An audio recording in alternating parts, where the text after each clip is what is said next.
Bienvenue à tous dans ce nouveau Deep Dive. On plonge aujourd'hui dans l'univers fascinant de Claude Shannon. Un homme dont les idées ont littéralement façonné l'ère numérique. Ah oui, on peut dire ça comme ça.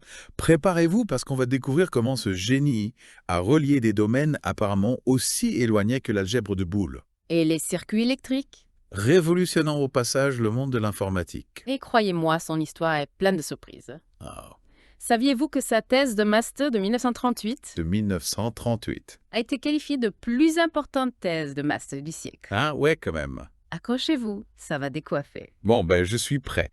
Déjà, pour commencer, est-ce qu'on peut parler de cette fameuse thèse? Bien sûr. La thèse de Shannon, c'est un véritable tournant. Pour bien comprendre son impact, il faut se replonger dans le contexte de l'époque. Imaginez. Shannon, jeune chercheur au MIT, D'accord. travaille sur l'analyseur différentiel, L'analyseur. une machine gigantesque conçue par Vannevar Bush. En analysant les circuits de cette machine complexe, Oui. il fait une découverte inattendue qui va tout changer. Ok, là je suis accroché. Qu'est-ce qu'il a bien pu trouver de si révolutionnaire en décortiquant ces circuits? Il a découvert un lien profond entre l'algèbre de Boole, une branche des mathématiques plutôt abstraite à l'époque, Oui. et le fonctionnement concret des circuits électriques. Attendez, l'algèbre de Boole avec ses vrais et faux, quel est le rapport avec des fils électriques et des interrupteurs? Eh bien, c'est là que réside le génie de Shannon. Il a démontré que les circuits électriques, avec leurs relais et leurs interrupteurs, oui, obéissent aux mêmes lois que l'algèbre de Boole. D'accord. En d'autres termes, il a prouvé qu'on pouvait représenter n'importe quelle opération logique Oui. avec un circuit électrique. C'est comme s'il avait donné un corps physique à la pensée logique. Exactement. Et ce n'est pas resté purement théorique Ah. dans sa thèse. Une analyse symbolique des relais et circuits de commutation. D'accord. Shannon ne se contente pas d'exposer le concept, il l'applique concrètement. Il conçoit des circuits capables d'additionner, de multiplier, de comparer des nombres. Il a même construit le premier additionneur binaire électrique. Là, on entre vraiment dans l'histoire de l'informatique, non? Absolument. Les travaux de Shannon ont jeté les bases de ce qui allait devenir l'informatique moderne. D'accord. Avant lui, le traitement de l'information était majoritairement manuel, Oui. grâce à sa découverte. On a pu commencer à automatiser des calculs complexes, à câbler la logique. Donc, si je comprends bien, l'idée de Shannon, c'est qu'au lieu de manipuler des symboles mathématiques abstraits, Oui. on peut utiliser des circuits électriques pour réaliser les mêmes opérations logiques. C'est comme si on avait traduit le langage de la pensée en langage électrique. C'est tout à fait ça. Et ce qui est remarquable, c'est la rapidité avec laquelle cette idée a été adoptée. En moins de 10 ans. Ouais, déjà. Les principes de Shannon se retrouvaient dans la conception des premiers ordinateurs. D'accord, donc on peut dire que nos smartphones, nos ordinateurs, tous ces appareils bourrés de circuits électroniques sont en quelque sorte les héritiers directs des travaux de Shannon. Oui, tout à fait. Chaque fois que vous utilisez un appareil numérique, vous manipulez des milliards de circuits logiques qui reposent sur les idées de Claude Shannon. C'est assez vertigineux quand on y pense. C'est clair. Mais attendez, on a parlé des circuits de logique, mais il me semble que Shannon a aussi fait des découvertes importantes dans le domaine de l'information elle-même, non pas juste comment la traiter, mais l'information en tant que concept. Vous avez tout à fait raison. Après sa thèse, Shannon a rejoint les Bell Labs et a continué ses recherches. Oui. En 1948, il publie un article qui va révolutionner notre compréhension de l'information. A Mathematical Theory of Communication. C'est avec cet article qu'il a fondé le domaine de la théorie de l'information. Ah oui, j'ai entendu parler de cet article fondateur. Il paraît qu'il a introduit des concepts révolutionnaires, comme l'entropie appliquée à l'information. C'est quoi exactement l'entropie dans ce contexte? L'entropie, en théorie de l'information, c'est une mesure du degré de surprise ou d'incertitude d'un message. D'accord. Plus un message est imprévisible, plus il contient d'informations. Imaginez un message composé uniquement de la lettre A répétée. Oui. Ne vous apprend rien de nouveau. C'est vrai. Son entropie est faible. D'accord. Par contre, un message avec des lettres variées, Oui. formant des mots, des phrases, porte beaucoup plus d'informations. Oui. Son entropie est élevée. Donc, plus un message est riche en informations, plus son entropie est élevée. Voilà. C'est un concept assez contre-intuitif, non? C'est vrai, mais c'est une idée fondamentale pour comprendre comment on mesure et on transmet l'information. Et ce n'est que la pointe de l'iceberg de ce que Shannon a exploré dans son article. Ah oui. Il a aussi défini la notion de capacité d'un canal de communication. La quantité maximale d'informations qu'on peut transmettre de manière fiable sur un canal donné. Et ces idées ont eu un impact concret sur le développement des technologies de l'information. Un impact colossal. La théorie de l'information a permis de concevoir des systèmes de communication plus efficaces, plus fiables et plus performants. D'accord. Elle a joué un rôle crucial dans le développement de la compression de données, qui permet de réduire la taille des fichiers sans perdre d'informations. Oui. Pensez à comment on stocke la musique, les films, les photos aujourd'hui. Tout cela repose sur les principes de Shannon. C'est fascinant de voir comment une théorie aussi abstraite a pu avoir des applications aussi concrètes. Mais j'avoue que j'ai encore du mal à comprendre comment tout cela se traduit dans le fonctionnement des processeurs modernes. Comment l'algèbre de Boole avec ses vrais et faux se matérialise-t-elle dans ces puces électroniques qui font tourner nos appareils? C'est une excellente question. Et c'est là qu'on touche au cœur du sujet. Pour le comprendre, il faut se pencher sur la manière dont les processeurs manipulent l'information à un niveau fondamental. Et tout commence avec l'algèbre de Boole, le langage de base de tous les processeurs. D'accord. Souvenez-vous, on a parlé de vrai et faux. Eh bien, dans un circuit électrique, vrai correspond à la présence de courant et faux à son absence. C'est comme un code binaire, 0 pour faux, 1 pour vrai, c'est ça. Exactement. Et ces 0 et 1, ce sont les bits, l'unité de base de l'information en informatique. Shannon a compris comment utiliser des composants électroniques, comme les transistors, pour manipuler ces bits. Oui. Et réaliser les opérations logiques de l'algèbre de Boole. D'accord. Mais concrètement, comment ça se passe? Comment ces transistors, ces minuscules composants électroniques, arrivent-ils à faire des calculs complexes? Imaginez des portes logiques, des sortes d'interrupteurs miniatures qui s'ouvrent ou se ferment en fonction des signaux électriques qu'ils reçoivent. D'accord. Ces portes logiques, il en existe plusieurs types. La porte était, la porte OU, la porte non-N. Chacune d'elles réalise une opération logique spécifique. Et comment ces portes arrivent-elles à faire des calculs complexes? En combinant ces portes logiques, on crée des circuits plus élaborés, capables d'effectuer des opérations comme l'addition, la soustraction, la multiplication et bien plus encore. C'est comme assembler des briques de Lego pour construire des structures de plus en plus complexes. Tout ça me semble terriblement complexe. Ne vous inquiétez pas, on va y aller étape par étape. L'important, c'est de comprendre que tout cela repose sur l'idée géniale de Shannon. Utiliser l'algèbre de Boole pour créer des circuits capables de manipuler l'information. C'est le fondement de toute l'informatique moderne. Exactement. Reprenons ces portes logiques. Oui. Elles sont un peu comme des mini-ordinateurs Ah, qui prennent des décisions Mm. basées sur des règles simples. oui. Prenons la porte été, par exemple. Oui, la porte était, vous disiez, qu'elle ne laisse passer le courant que si les deux signaux d'entrée sont vrais. Précisément. Imaginez deux interrupteurs en série. Mhm. Le courant ne passera que si Oui. les deux interrupteurs sont fermés. D'accord? C'est-à-dire si les deux signaux d'entrée sont vrais, Oui. c'est le principe de la porte été. Et pour la porte OU, c'est différent. Oui, la porte OU est plus permissive. Il suffit qu'un seul des signaux d'entrée soit vrai pour que le courant passe. Imaginez maintenant deux interrupteurs en parallèle. Le courant passera si Oui. au moins un des interrupteurs est fermé. Ah, oui, je vois. Et la porte non, c'est un peu l'inverseur si j'ai bien compris. Tout à fait. La porte non inverse l'état du signal. D'accord. Si le signal d'entrée est vrai, Oui. le signal de sortie sera faux et vice-versa. C'est fascinant de voir comment, avec seulement 3 types de portes logiques, on peut construire des circuits capables de réaliser une multitude d'opérations. Mais comment passe-t-on de ces opérations simples à des calculs plus complexes comme l'addition ou la multiplication? C'est là que l'ingéniosité des ingénieurs entre en jeu. En combinant judicieusement ces portes logiques, Oui. on peut créer des circuits plus élaborés. Par exemple, pour additionner deux nombres binaires, on utilise un circuit appelé additionneur. Un additionneur, c'est un circuit qui combine plusieurs portes logiques. Exactement. L'additionneur est composé de portes et, de portes ou et de portes non, Oui. arrangées de manière spécifique pour réaliser l'opération d'addition bit par bit. C'est un peu comme un puzzle logique. Et on peut construire des circuits pour la soustraction, la multiplication, etc. Absolument. En utilisant les mêmes principes, D'accord. on peut concevoir des circuits pour toutes sortes d'opérations mathématiques, et plus on combine de portes logiques, plus les circuits deviennent puissants. Oui. est capable de réaliser des opérations complexes. Donc si je comprends bien, le processeur de mon ordinateur, c'est en quelque sorte un énorme assemblage de portes logiques qui manipule des 0 et des 1 à une vitesse folle. C'est une excellente image. Le processeur, c'est le cerveau de l'ordinateur. Oui. Il contient des milliards de transistors qui forment des portes logiques. D'accord. Et ces portes logiques travaillent ensemble pour exécuter les instructions des programmes. Et tout ça grâce à l'idée révolutionnaire de Shannon de relier l'algèbre de Boole au circuit électrique. C'est assez incroyable quand on y pense.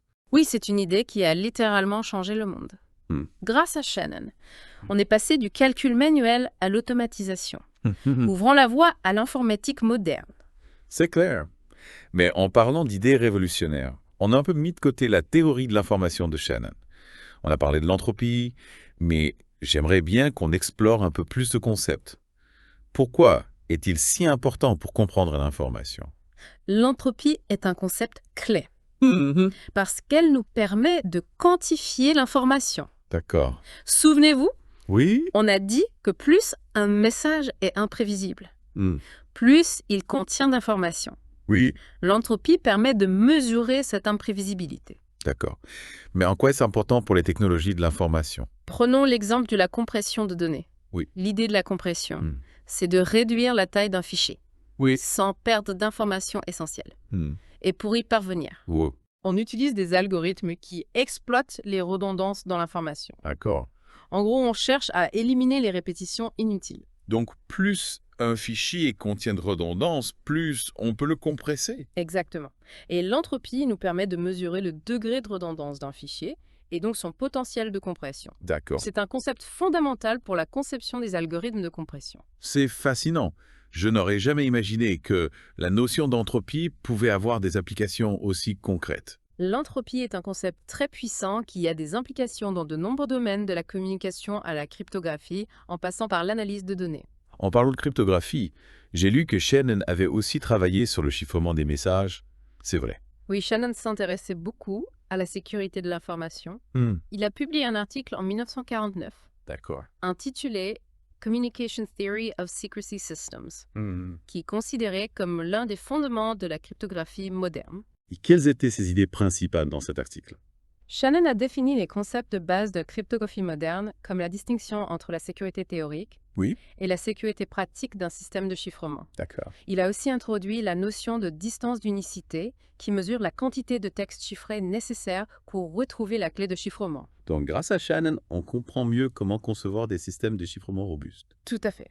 Ces travaux ont jeté les bases de la cryptographie moderne qui est essentielle pour sécuriser nos communications et nos données sensibles dans le monde numérique d'aujourd'hui. C'est impressionnant de voir à quel point Shannon a contribué à des domaines aussi variés. On a parlé de circuits logiques, de théorie de l'information, de cryptographie. C'était un véritable touche-à-tout. Oui, Shannon était un esprit curieux et insatiable. Il s'intéressait à tout ce qui stimulait son intellect et mathématiques à la jonglerie en passant par la construction de machines étranges. Des machines étranges. Racontez-moi ça. Par exemple, il a construit une machine à jongler. Ah. Un ordinateur capable de résoudre le Rubik's Cube. Et même une souris mécanique, Oui, capable d'apprendre à se déplacer dans un labyrinthe. c'est incroyable. On dirait un inventeur de la Renaissance à la Léonard de Vinci. Oui, il avait un côté touche-à-tout et inventif qui le rapproche de ces grands esprits universels. Et ces jeux, ces machines, avaient-ils un lien avec ses recherches scientifiques? Parfois oui, parfois non. Par exemple, son intérêt pour les échecs l'amenait à réfléchir à la conception d'un ordinateur capable de jouer aux échecs à un niveau élevé. Il a publié un article sur le sujet en 1950, D'accord.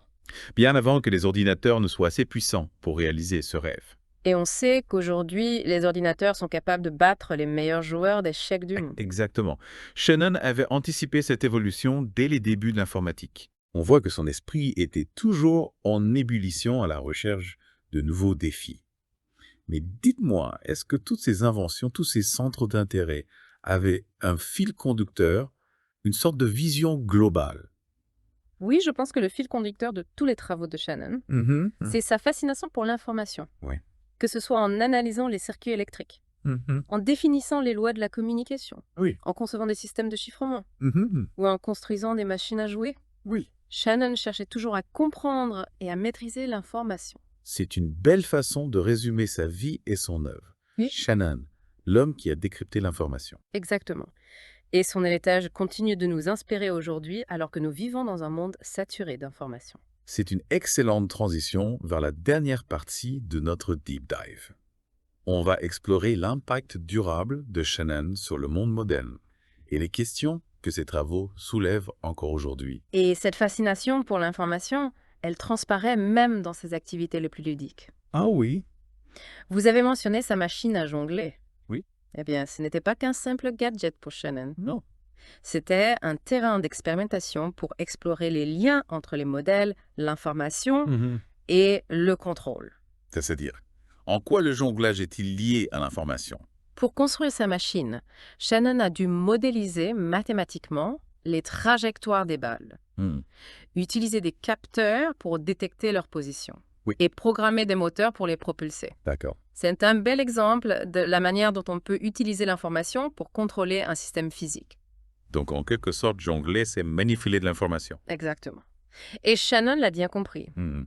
Il a même écrit un article scientifique sur la théorie du jonglage où il applique des concepts mathématiques Ah ouais. pour analyser les mouvements des balles. C'est incroyable. Il appliquait son esprit scientifique à tout ce qui l'entourait, même à ses loisirs. Oui, c'était un esprit curieux et insatiable. Il ne se contentait pas d'observer le monde, Non. il voulait le comprendre en profondeur. Oui. Et il n'hésitait pas à utiliser des outils mathématiques pour analyser des phénomènes apparemment simples comme le jonglage. C'est une approche assez inhabituelle pour un scientifique, non? On a souvent l'image du chercheur enfermé dans son laboratoire, absorbé par des équations abstraites. C'est vrai, mais Shannon était différent. Il était à la fois un théoricien brillant et un expérimentateur passionné. D'accord. Il aimait jouer avec les idées, Oui. construire des choses, tester ses intuitions. Et c'est sans doute ce qui lui a permis de faire des découvertes aussi originales. C'est une belle leçon pour nous tous. Il ne faut pas avoir peur de sortir des sentiers battus, d'explorer de nouveaux domaines, de s'amuser avec les idées. Tout à fait. La créativité naît souvent de la rencontre entre des disciplines différentes, de la confrontation d'idées a priori éloignées. Et Shannon était un maître dans l'art de connecter des domaines apparemment disjoints. Et en parlant de connexion, est-ce qu'on peut dire que le travail de Shannon continue d'influencer la recherche et l'innovation aujourd'hui? Absolument. Ces idées sont plus que jamais d'actualité. La théorie de l'information est devenue un outil indispensable Oui. dans des domaines aussi variés que la biologie. L'économie, la linguistique, l'intelligence artificielle, et bien sûr, elle continue de jouer un rôle central dans le développement des technologies de l'information et de la communication. Donc, en quelque sorte, Shannon a posé les fondations du monde numérique dans lequel nous vivons aujourd'hui. Oui, sans aucun doute. Son travail a permis de comprendre et de maîtriser l'information à un niveau fondamental. Et cette compréhension est essentielle pour concevoir les technologies qui façonnent notre quotidien. Les ordinateurs, les smartphones, Internet, etc. C'est une contribution immense. Mais est-ce que les travaux de Shannon soulèvent aussi des questions, des défis pour le futur? Bien sûr. Le monde de l'information est en constante évolution. Aujourd'hui, nous sommes confrontés à des défis inédits liés à la quantité massive de données produites chaque jour, à la protection de la vie privée, à la lutte contre la désinformation. Et comment les idées de Shannon peuvent-elles nous aider à relever ces défis? La théorie d'information nous fournit des outils conceptuels pour comprendre et gérer la complexité de l'information. D'accord. Elle nous permet de quantifier l'information, de mesurer son contenu. Oui. De la compresser, de la transmettre de manière efficace et sécurisée. Ces outils sont essentiels pour naviguer dans le monde numérique d'aujourd'hui et de demain. C'est une perspective encourageante, même si Shannon n'a pas pu prévoir tous les défis auxquels nous sommes confrontés aujourd'hui. Ces idées nous fournissent des clés pour les aborder. Exactement. Et c'est là que réside la force de la recherche fondamentale. Des découvertes théoriques peuvent avoir des implications pratiques imprévisibles. Oui. Des années, voire des décennies plus tard. C'est le cas des travaux de Shannon qui continuent de nous éclairer et de nous inspirer aujourd'hui. C'est une conclusion magnifique pour notre deep dive sur Claude Shannon. On a découvert un homme brillant, curieux, passionné par l'information sous toutes ses formes. Un véritable pionnier qui a ouvert la voie à l'ère numérique. Et j'espère que ce voyage dans l'univers de Shannon vous a donné envie d'explorer davantage ces idées. Et de réfléchir à leur impact sur le monde d'aujourd'hui. Moi aussi. Un grand merci pour ces explications passionnantes. Et à bientôt pour de nouvelles plongées dans l'univers des idées.